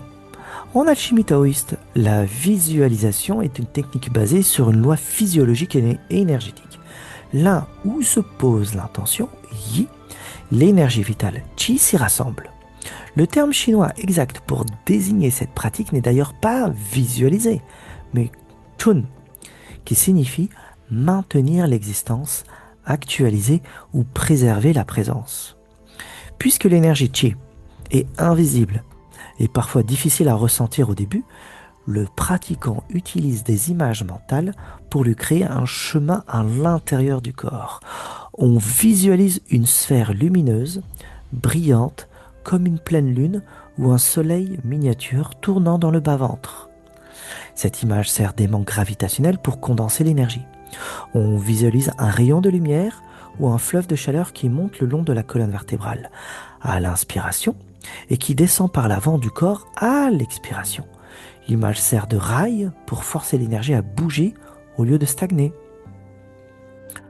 Pour recharger ses batteries avec l'éther cosmique, il visualise les astres s'invitant en lui.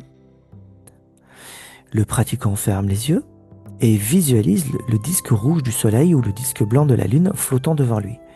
Il visualise ensuite qu'il les avale et qu'ils descendent s'installer dans ses organes, le soleil dans le cœur, la lune dans les reins. Le pratiquant visualise le chariot de la grande ours au-dessus de sa tête et imagine que l'énergie lumineuse de chaque étoile descend se déverser dans son crâne, agissant comme une douche purificatrice de la lumière starlight. Pour les anciens taoïstes, nos organes ne sont pas que des morceaux de viande, ce sont des palais habités par des esprits, les dieux intérieurs. Si vous êtes stressé ou malade, ces esprits fuient le corps et la mort survient. Le pratiquant scanne ses organes et les repeint mentalement avec des brumes lumineuses vibrantes correspondant aux 5 mouvements. Il visualise une brume verte pour le foie, purifiant le foie, une brume rouge inondant le cœur, une brume jaune dans la rate, une brume blanche dans les poumons et une brume noire-bleue nuit dans les reins.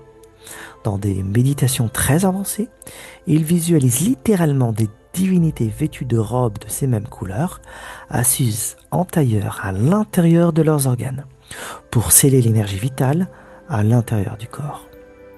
Cependant, la visualisation sert à démarrer le moteur. Mais si vous passez 10 ans à forcer mentalement pour voir un fœtus doré dans votre ventre, vous allez épuiser votre système nerveux et créer ce que les textes appellent un feu pervers. Dès que la sensation physique s'installe, la chaleur véritable, le mouvement du qi, la vraie lumière interne, il faut arrêter de visualiser. Le pratiquant doit abandonner l'image mentale, lâcher prise, wu wei, et simplement écouter et observer le processus qui continue tout seul dans le vide et le silence de l'esprit. Maintenant, on a les mudras, les positions corporelles, lieu et temps. Le terme mudra est indien, mais les taoïstes possèdent l'exact équivalent qu'ils appellent les yui ou shuyin. Ce sont des seaux, des fermoirs énergétiques pour empêcher le qi de fuir par les extrémités des doigts. La posture du lotus ou du demi-lotus est idéale car elle verrouille l'énergie dans le bas du corps. Mais les textes précisent qu'une assise sur une chaise, les pieds bien à plat sur le sol, fonctionne parfaitement. La colonne vertébrale doit être étirée mais détendue. C'est crucial car si le dos est voûté, l'énergie montante va se bloquer et créer des douleurs. L'alchimie se branche aussi sur les marées énergétiques de l'univers. On ne pratique pas n'importe quand. Historiquement, la pratique suprême se fait entre 23h et 1h du matin. Pourquoi ? Parce que c'est le moment de la journée où le yin, l'obscurité, le calme, est à son apogée. Et où le premier souffle de yang, la lumière, la chaleur, renaît. C'est l'instant parfait pour capter le qi originel. Les maîtres expliquent que la vraie heure zi n'est pas sur une horloge. C'est l'instant précis au cours de la méditation ou de la journée où le pratiquant ressent physiquement une chaleur ou un frémissement d'énergie s'éveiller dans son bas-ventre. Dès l'Antiquité, le taoïste se construit une petite pièce dédiée, épurée, sans vent, coulis. Le vent est vu comme un voleur d'énergie. Les manuels insistent lourdement. Il faut être certain de ne pas être interrompu.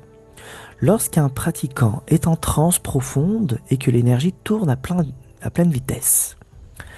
Un bruit violent, une porte qui claque, un cri, un chien qui aboie, peut provoquer ce qu'on appelle la déviation du chi. L'énergie, au lieu de redescendre sagement dans le ventre, se disperse brutalement dans les organes ou stagne dans la tête, pouvant causer des folies passagères ou des maladies physiques. Les ermites privilégient les montagnes riches en ions négatifs, près des cascades ou des forêts de pins, car l'éther, le chi ambiant, y est le plus dense et pur à absorber. Donc quand on est dans l'alchimie maintenant, il y a des prérequis. Dans la tradition taoïste, la première étape dure souvent des mois ou des années et s'appelle Zuji ou Zuyi, construire les fondations. Un corps malade, fatigué, ne peut pas faire d'alchimie. Avant de faire asseoir un élève pour méditer, un maître taoïste va exiger qu'il répare son corps physique par la diététique, herbes, arrêt de l'alcool, qu'il assouplisse ses tendons par le qigong ou le tai chi et qu'il règle ses conflits émotionnels, familiaux ou sociaux. On ne verse pas de l'or liquide dans un vase fissuré. Tous les textes parlent de grottes dans les montagnes. Mais l'école de Sun Bu'er et de Wang Chongyun, le Quanzhen, a développé un concept adapté à notre époque et intitulé « Le grand ermite se cache au milieu du marché ». Le petit ermite a besoin du silence de la montagne pour être calme. Dès qu'il redescend en ville, le bruit le rend fou, prouvant que sa pratique est faible. Le grand ermite, le véritable accompli, pratique l'alchimie en plein milieu de la société, de son travail, de sa famille. Il utilise le stress du quotidien, les embouteillages et les disputes comme du bois pour alimenter son feu alchimique et s'entraîner à garder son centre inébranlable.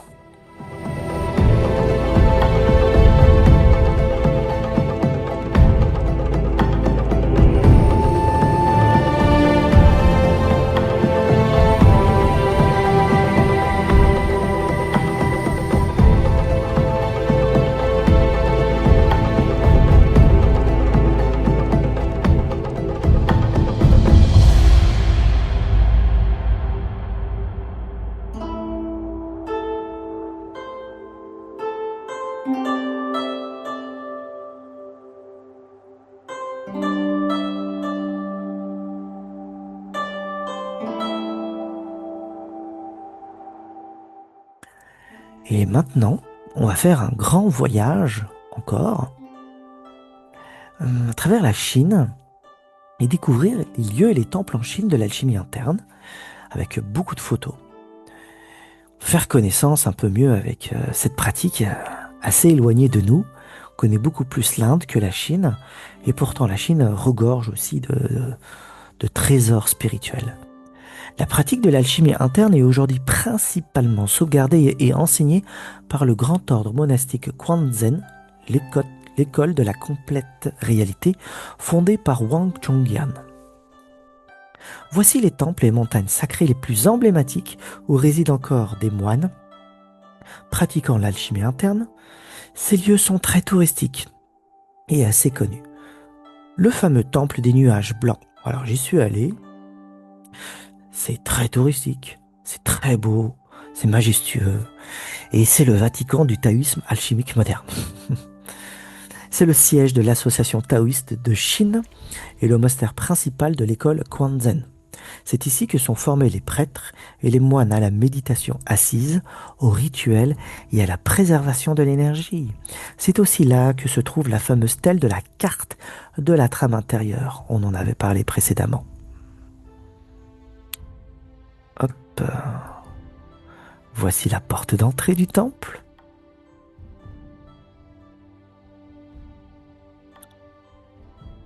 Voici l'intérieur, une ancienne photo.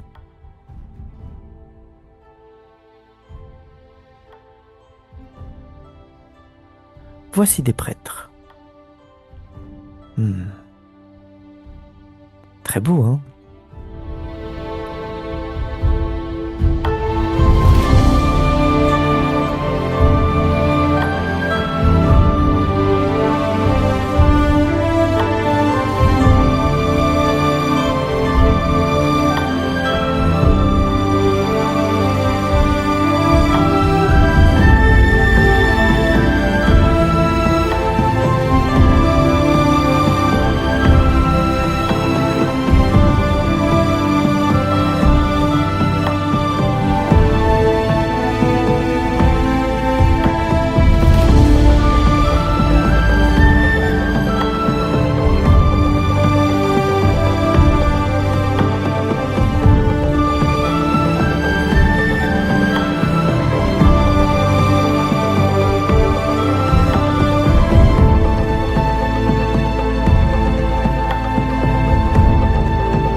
les alchimistes chinois inconnus du grand public.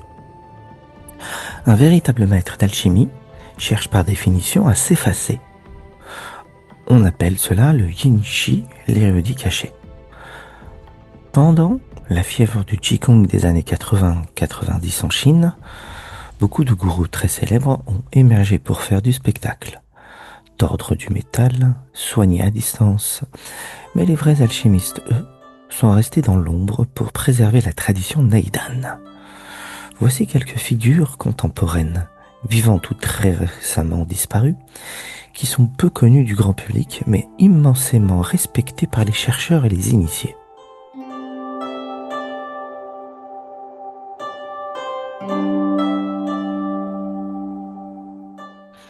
Ru Haiwei, 1914-2013.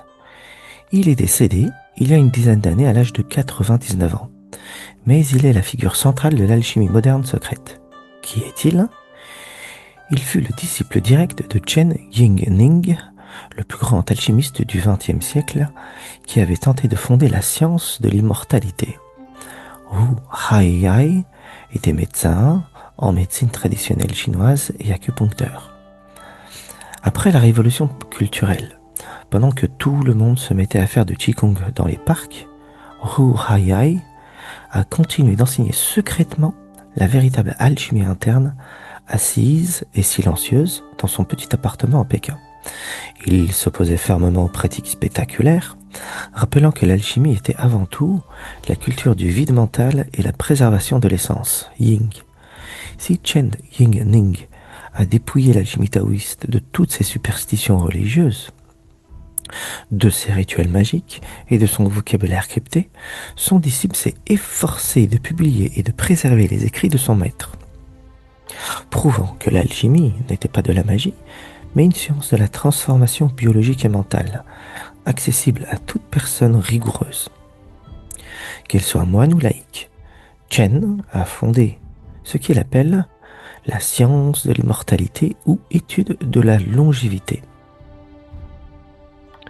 Le Qigong, tel que nous le connaissons aujourd'hui en Occident et dans les parcs en Chine, est pour l'essentiel de l'alchimie interne taoïste, Neidan, qui a été simplifié, laïcisé et médicalisé. Le vocabulaire crypté a été abandonné. On a remplacé les termes poétiques, accoupler le tigre et le dragon, planter le lotus de feu, par un vocabulaire médical et pragmatique, stimuler le système nerveux, oxygéner le sang, détendre le diaphragme. Maître Yin-Chi a été le grand pionnier de cette traduction. Le but de l'alchimie interne est de créer l'embryon d'or pour survivre à la mort physique et fusionner le vide originel, le Tao. Le but du Qigong moderne est beaucoup plus terrestre, guérir les maladies, abaisser la tension artérielle, réduire le stress et prolonger la vie. L'immortalité a été reléguée au livre d'histoire. L'alchimie interne demande de manipuler la conscience et le feu intérieur à des niveaux extrêmes, ce qui peut provoquer des hallucinations ou des troubles mentaux profonds s'il en est mal guidé. Le Qigong, grand public, a adouci ces méthodes pour les rendre sécuritaires et praticables par tout le monde, de l'enfant à la personne âgée. Le Qigong se concentre sur le Ming, la vie, l'énergie. On travaille sur les méridiens, on étire les fascias, on accumule le qi dans le bas-ventre pour se sentir fort et en bonne santé. L'alchimie se concentre sur le I Ching, la nature, l'esprit. Une fois que le corps est en bonne santé grâce aux bases du Qigong, le véritable alchimiste arrête de bouger. Il s'assoit dans le silence, comme Wang Chongjiang ou Ru Haiwei, pour raffiner cette énergie en pur esprit. Shen, puis retourner au vide cosmique.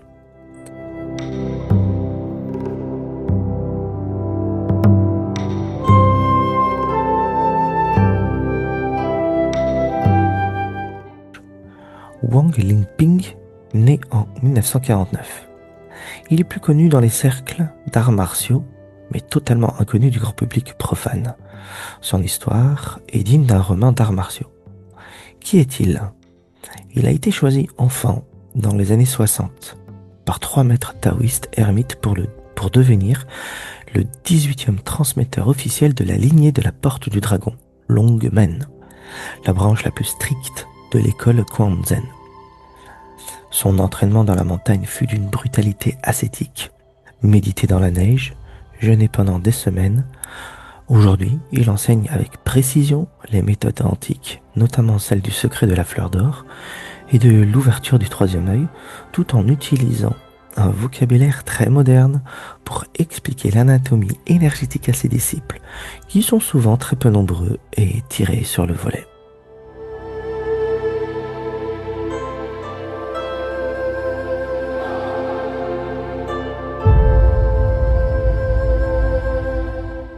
L'abbesse Zhang Mingxing. Il est rare d'entendre parler des femmes taoïstes, et pourtant, l'alchimie féminine est aujourd'hui plus vivante que jamais dans certains monastères. Qui est-elle ? Elle est, ou fut récemment, l'abbesse du palais Jiangfu, sur le célèbre mont Qingcheng, la montagne où la voie des maîtres célestes a été fondée. Sous sa direction, des dizaines de nonnes taoïstes continuent de pratiquer les textes spécifiques aux femmes, hérités de Sun Bu'er. Elle pratique la méditation pour transformer le sang menstruel en énergie, c'est-à-dire la technique de décapiter le dragon rouge et faire remonter le souffle vers la poitrine plutôt que vers le bas-ventre. Elles vivent de manière presque autarcique et ne font pas de publicité.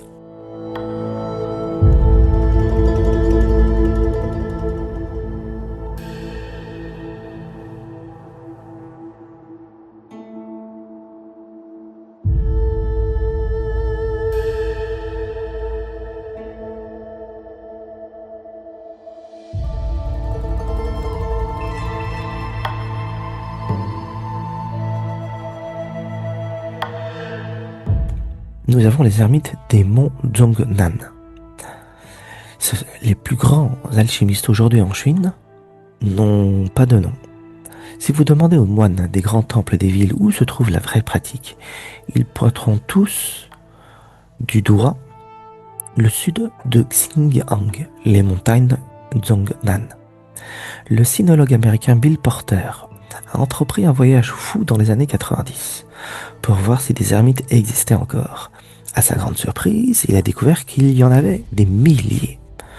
Aujourd'hui encore, de jeunes Chinois de 20 à 30 ans, dégoûtés par la pression du monde moderne et de la technologie, quittent leur travail à Shanghai ou Pékin. Ils marchent dans les monts Zhongnan, construisent une hutte en terre battue, se nourrissent de plantes sauvages et passent leur journée assis en tailleur à pratiquer le bouddhisme Chan. Pour les découvrir, je vous recommande vivement le magnifique documentaire indépendant Among White Clouds d'Edward Burger, qui allait filmer ces ermites anonymes perdus dans la brume. Sur les monts Zhongnan, vous croiserez 2 types d'ermites qui partagent le même mode de vie extrême, froid, faim, isolement, mais avec des buts initiaux différents. Les ermites bouddhistes, leur but est l'éveil spirituel immédiat et la compréhension de la vacuité. Ils ne se soucient théoriquement pas de la santé de leur corps physique ou de la longévité. Ils s'assoient face au mur et observent leur esprit jusqu'à ce que les illusions s'effondrent. Et nous avons les ermites taoïstes. Eux considèrent le corps physique comme un laboratoire sacré. Ils cherchent à transformer leur matière, le sperme, le sang, le souffle et l'esprit, pour créer l'embryon d'or et atteindre l'immortalité spirituelle. Au bout d'un moment, ces 2 groupes, vivant sur les mêmes falaises depuis des centaines d'années, ont fini par s'observer et se copier. Ces hommes et ces femmes prouvent que malgré la modernisation à outrance et les traumatismes politiques qu'a connus la Chine, le rêve de forger l'embryon d'or dans le silence d'une montagne est encore profondément ancré dans l'âme chinoise.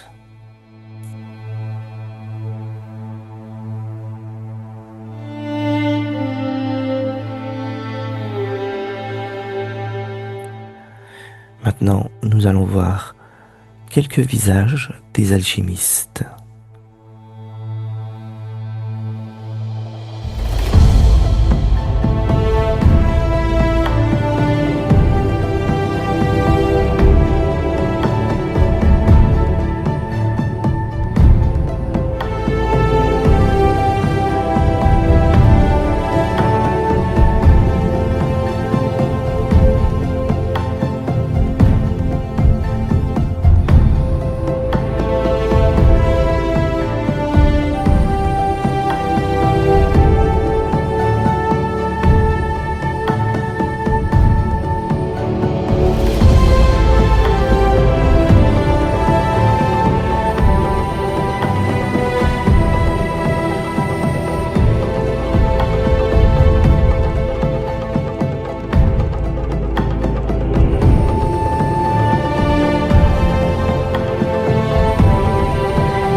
你。